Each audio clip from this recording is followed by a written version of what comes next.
imagine how you'd feel. You're just about ready for Christmas. You're looking forward to your holiday.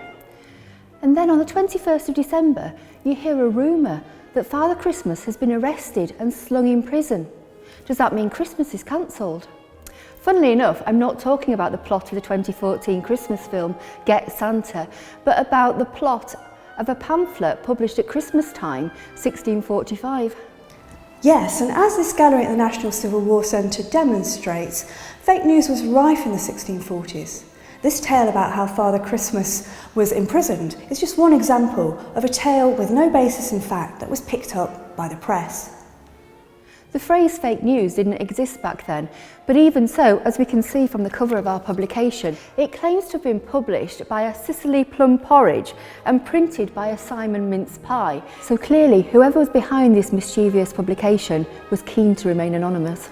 In addition to the spurious printers' names on the cover, the pamphlet connects another person to the case, a Mr. Woodcock, and he was a real person.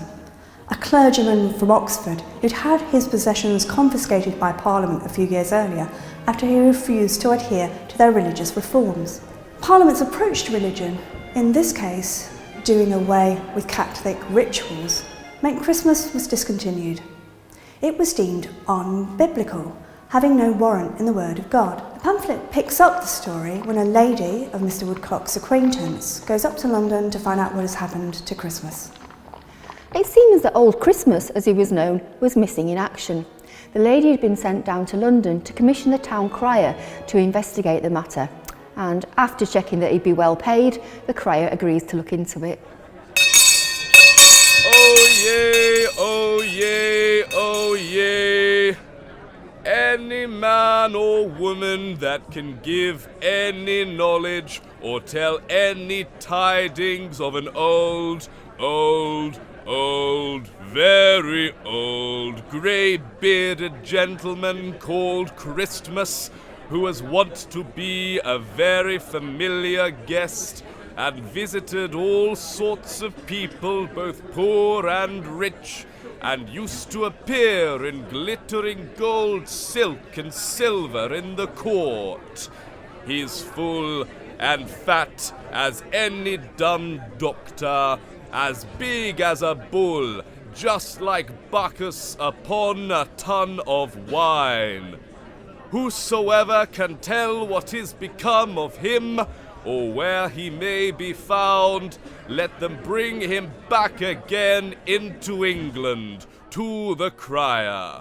So the Christmas figure he's just described is recognisable to us today, although he's dressed in glittering gold and silver and not the red that we're used to. He's a fat, jolly man with a big sack of presents on his back. And far from making Christmas sound awful, the crier's speech makes it sound like a marvellous time of year, with merrymaking and jigs and plays and fiddles and bagpipes and goodwill to all, lots of food and drink, and it goes on for 12 days in some cases. The crier discovers that Father Christmas has been in prison, but not for long it seems. He'd escaped by climbing through the window, and the only evidence of his stay was some wisps for his long grey beard that had caught on the bars. He hadn't been seen since. So the parliamentarians who banned Christmas were seen as killjoys, a bit like the Puritan in Shakespeare's Twelfth Night who was mocked for his abstinence.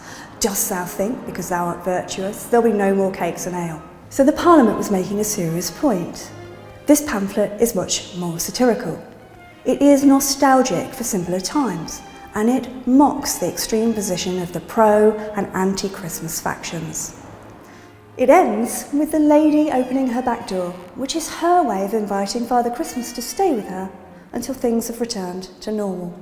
So what we've seen is even Christmas had a part to play in the propaganda wars of the 1640s.